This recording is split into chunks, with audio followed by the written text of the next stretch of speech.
C'est quoi la phrase qui définit votre année 2024? Moi, si je devais réfléchir, je pense que ça serait d'arrêter de se poser des questions. Parce que en 2024, j'ai fait plein de choses où j'ai eu le déclic à chaque fois quand j'ai arrêté de me dire ouais, mais tu peux pas le faire ça, ou vas-y, ça sert à rien, ou t'en es pas capable et tout. Typiquement, j'avais comme objectif de faire un semi-marathon et je m'étais pas entraîné du tout. Et en fait, il y a un moment où je me suis dit, bon, ben vas-y, tant pis, au pire, tu testes, tu verras très bien. Et j'ai commencé par faire un 10 km officiel. Et une fois que j'ai reçu le 10 km, je me suis dit, bah vas-y, le semi-marathon, ça va être dur, mais autant le tester. Et au final, j'ai réussi à faire un semi-marathon. Et c'est trop bien. Comme sentiment, c'est vraiment trop bien. Ça me fait un peu penser dans Blue Lock, il y a un moment où ils disent pour atteindre la zone. Donc la zone, c'est le moment où t'es vraiment en transe au niveau sportivement. Et en fait, pour atteindre cette zone-là, il faut avoir un objectif qui soit pas trop facile, mais pas trop dur non plus pour pas te décourager. Et je trouve que ça marche trop bien, pas que dans le sport, ça marche pour tout. Parce que c'est comme ça en fait que tu augmentes au fur et à mesure de défis, d'objectifs, et que à la fin t'arrives à ce que tu veux faire, quoi. Le semi-marathon, je pense que si j'avais pas fait 10 km avant, je m'étais dit mais je serais peut-être pas arrivé. En fait, c'est le fait d'avoir fait 10 km, d'avoir pris confiance, je me suis dit bah vas-y, le semi-marathon, on sait pas, mais j'ai réussi un 10 km, je vois pas pourquoi je réussirais pas un 21. Et ça a vraiment rythmé toute mon année, parce que là je parle du sport, mais il y a aussi d'autres choses. Tout ce que je fais sur internet, que ça soit ma chaîne YouTube, sur TikTok, en podcast, j'ai commencé à stream aussi. C'est des choses en fait où je me suis dit, bah si tu le fais pas maintenant, en fait on se trouve toujours des excuses pour pas faire les choses, genre ouais mais là j'ai la flemme, ouais mais là je peux pas parce que ça. Mais en fait c'est souvent des fausses excuses, et je m'en suis rendu compte cette année, et j'ai arrêté de me donner des fausses excuses. Parce qu'au bout d'un moment, à force de se donner des fausses excuses, on passe à côté de sa vie, et bah, j'ai vraiment pas envie de passer à côté de la mienne. Et en fait il faut se donner les moyens, pour faire tout ce qu'on a envie de faire.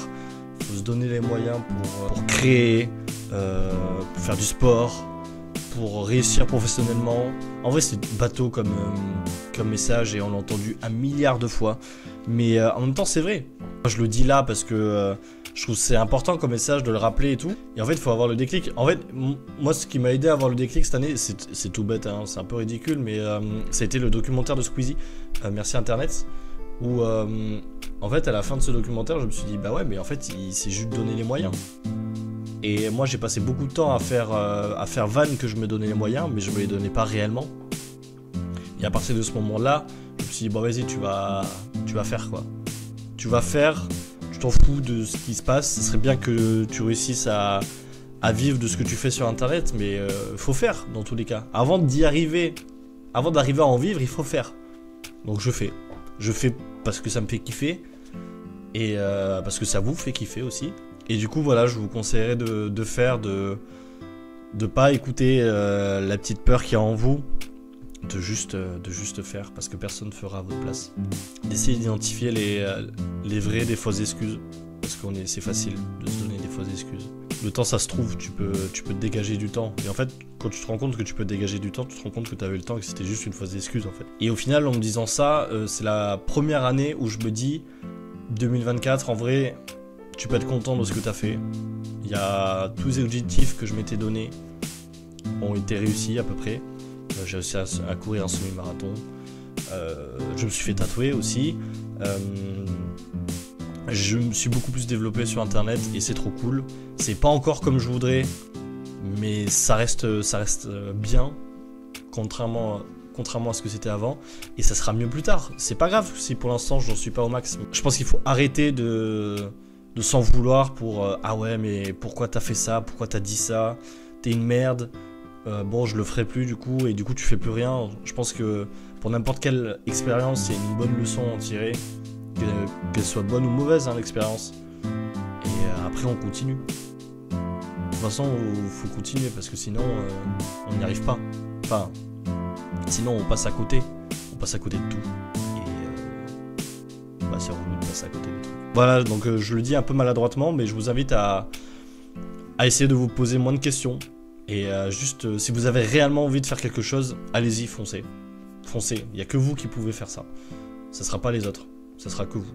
Et s'il y a des gens qui critiquent et tout, c'est pas grave, les calculez pas. Vous savez pourquoi vous le faites. Vous le faites parce que ça vous fait kiffer, pour d'autres raisons. Et c'est le principal. Ayez confiance en vous. Vous êtes des bêtes d'humains. Et on va tous y arriver. On va tous y arriver. Et moi je suis curieux de savoir c'est quoi ta phrase qui définit ton année 2024. Est-ce que c'était une bonne année? Est-ce que c'était une mauvaise année? Qu'est-ce que tu en as tiré comme leçon? Ce genre de choses. Ça m'intéresse de ouf. Et en attendant, je te souhaite du bonheur pour 2025. On le mérite tous. Toutes et toutes. Que du bonheur pour 2025. D'arriver dans les projets perso. Dans nos relations, tout ça. Et voilà, pas plus. Courte vidéo, mais c'est bien de faire le récap. Et on se dit à très bientôt. Vraiment très bientôt.